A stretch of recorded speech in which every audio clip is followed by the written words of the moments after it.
नमस्कार। कभी सोचिए, अगर अपना देश भारत एक बहुत बड़ा सुपर कंप्यूटर है तो इसका ऑपरेटिंग सिस्टम क्या होगा? पता है, यह है भारत की संसद। और आज हम इसी कॉम्प्लेक्स लेकिन बेहद शक्तिशाली सिस्टम के कोड को डिकोड करने वाले हैं, वो भी बिल्कुल आसान भाषा में। तो चलिए सीधा मुद्दे पे आते हैं। कभी सोचा है कि जो देश के सारे कानून हैं जो हमारी जिंदगी को हर रोज प्रभावित करते हैं, ये आखिर बनते कहाँ हैं? कहाँ से आते हैं ये? चलिए इसी सवाल का जवाब ढूंढते हैं। जवाब है पार्लियामेंट यानी संसद। लेकिन ठहरिए, संसद सिर्फ दिल्ली में एक खूबसूरत बिल्डिंग का नाम नहीं है, यह उससे कहीं ज्यादा बड़ी चीज है। यह है देश का सॉवरेन पावर सेंटर। अब यह सॉवरेन या संप्रभु क्या होता है? इसका मतलब है सुप्रीम पावर, मतलब एक ऐसी ताकत जिसके फैसले आखिरी होते हैं, फाइनल। एक बार संसद ने कोई कानून बना दिया तो बस उसे पूरे देश को मानना ही पड़ता है। तो चलिए इस ऑपरेटिंग सिस्टम के कमांड सेंटर यानी संसद के अंदर चलते हैं और देखते हैं कि यह काम कैसे करता है, इसका स्ट्रक्चर कैसा है। ओके, तो इसके कोर आर्किटेक्चर को समझते हैं।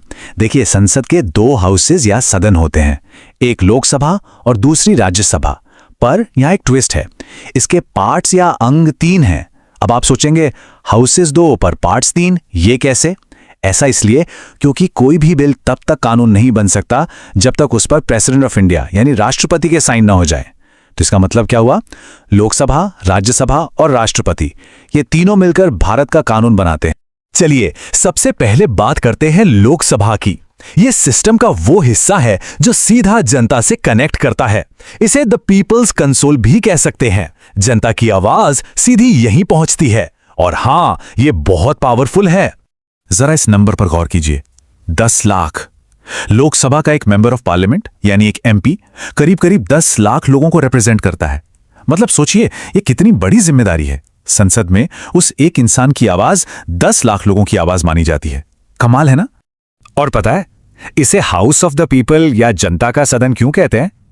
क्योंकि इसके मेंबर्स को देश के आम नागरिक सीधा वोट देकर चुनते हैं। जी हां, हर 5 साल में जो जनरल इलेक्शंस होते हैं ना, वो इसी लोकसभा के एमपीज को चुनने के लिए होते हैं। अच्छा, अब आते हैं सिस्टम के दूसरे इंपॉर्टेंट पार्ट पर, राज्यसभा। देखिए, अगर लोकसभा एक फास्ट डायनामिक कंसोल है तो राज्यसभा एक stable powerful main frame computer की तरह है। इसका काम है सिस्टम को स्टेबिलिटी देना और लॉन्ग टर्म सोच को बरकरार रखना। राज्यसभा को काउंसिल ऑफ स्टेट्स यानी राज्यों की परिषद भी कहते हैं। और इसकी वजह सिंपल है, इसके मेंबर्स को जनता डायरेक्टली नहीं चुनती, बल्कि अलग अलग स्टेट्स में जो एमएलए चुने जाते हैं ना, वो एमएलए मिलकर राज्यसभा के सांसदों यानी एमपीज को चुनते हैं। इसलिए ये एक इनडायरेक्ट इलेक्शन है। और यही चीज राज्यसभा को बहुत स्पेशल बनाती है। पता है क्या? ये कभी डिसॉल्व नहीं होती। ये एक परमानेंट हाउस है, हमेशा चलती रहती है। हर 2 साल में इसके 1/3 मेंबर्स रिटायर हो जाते हैं और उनकी जगह नए मेंबर्स आ जाते हैं। इसका मतलब साफ है, देश में कानून बनाने वाली एक बॉडी हमेशा एक्टिव रहती है। भले ही लोकसभा डिसॉल्व हो जाए, राज्यसभा अपना काम करती रहती है। यह सिस्टम की कंटिन्यूटी के लिए जरूरी है। तो यहां दोनों हाउसेस का एक साइड बाय साइड कंपैरिजन देखते हैं जो इनके बीच के फर्क को बिल्कुल साफ कर देगा। देखिए, लोकसभा रिप्रेजेंट करती है द पीपल यानी जनता को, जबकि राज्यसभा रिप्रेजेंट करती है द स्टेट्स यानी राज्यों को। इलेक्शन लोकसभा में डायरेक्ट, राज्यसभा में इनडायरेक्ट। टर्म की बात करें तो लोकसभा 5 साल के लिए होती है, इसलिए टेम्पररी। वहीं राज्यसभा परमानेंट है। पावर के मामले में लोकसभा थोड़ी ज्यादा पावरफुल है।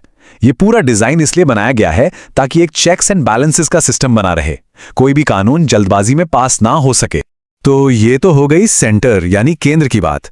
लेकिन इंडिया तो एक फेडरल कंट्री है जहां स्टेट्स भी हैं। तो सवाल उठता है कि क्या स्टेट्स में भी ऐसा ही कोई सिस्टम है?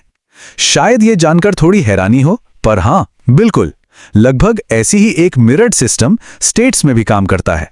बहुत सिंपल है, इसको ऐसे समझिए, जैसे सेंटर में लोकसभा और राज्यसभा है, ठीक वैसे ही स्टेट लेवल पर विधानसभा और विधान परिषद होती है। विधानसभा बिल्कुल लोकसभा जैसी है, जहां एमएलए सीधे जनता के वोट से चुने जाते हैं, और विधान परिषद ये राज्यसभा का स्टेट वर्जन है। पर यहां भी एक छोटा सा ट्विस्ट है। विधानसभा तो इंडिया के हर स्टेट में है, जरूरी है, लेकिन विधान परिषद यानी स्टेट का अपर हाउस, ये हर स्टेट में नहीं है। फिलहाल ये सिर्फ 6 स्टेट्स में है, बिहार, महाराष्ट्र, कर्नाटक, आंध्र प्रदेश, तेलंगाना और उत्तर प्रदेश। बाकी सारे स्टेट्स में सिर्फ एक ही हाउस है, विधानसभा। तो अब आते हैं सबसे जरूरी सवाल पर। इस पूरे कॉम्प्लेक्स सिस्टम में एक आम नागरिक कहां फिट होता है? हम सब लोगों का इसमें क्या रोल है? तो समझिए, ये एक तरह का सिस्टम यूजर मैनुअल है। हर वोट जो डाला जाता है वो सीधे लोकसभा और विधानसभा के मेंबर्स को चुनता है। ये है डायरेक्ट इनपुट। फिर चुने हुए एमएलए राज्यसभा के मेंबर्स को चुनते हैं। ये हुआ इनडायरेक्ट इन्फ्लुएंस। और ये पूरा दो हाउस का सिस्टम देश को स्टेबिलिटी देता है और जल्दबाजी में कानून बनने से रोकता है। यही है इसके चेक्स एंड बैलेंसेस। एक बात हमेशा ध्यान में रखने वाली है, एक अकेला सांसद, एक एमपी 10 लाख लोगों की आवाज है। इसलिए यह फैसला कि कौन रिप्रेजेंट करेगा, ये बहुत बहुत मायने रखता है। एक वोट लाखों लोगों के फ्यूचर को शेप करता है। ये जो पूरा सिस्टम है ना, इसे जानबूझकर थोड़ा कॉम्प्लेक्स बनाया गया है ताकि पावर का बैलेंस बना रहे। अब जब इसके कोड को थोड़ा बेहतर समझ लिया है तो एक सवाल खुद से पूछना बनता है, एक जानकार नागरिक होने के नाते अब हम सबकी भूमिका इस सिस्टम में कैसे बदलती है?